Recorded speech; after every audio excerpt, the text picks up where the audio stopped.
Kesinga rake point रास्ता आज 3 number गाड़ी टायर फाटी एटा एटा गाड़ी मालिक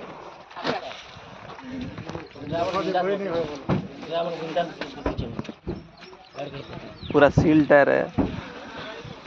पुराना टायर नहीं से एंता रास्ता थिबा आगामी दिन के बेले सब गाड़ी टायर फाटबा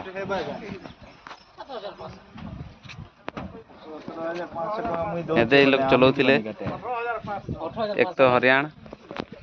दुईरे नुकसान हेदे लोग तो आशा आशा बोलथिले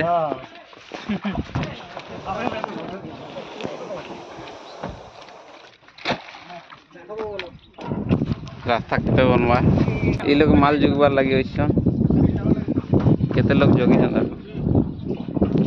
सियाड़े पूरा ट्रेन जाम और गाड़ी जाम इयाड़े भी गाड़ी जाम 4 घंटा हलाना ठिया सब।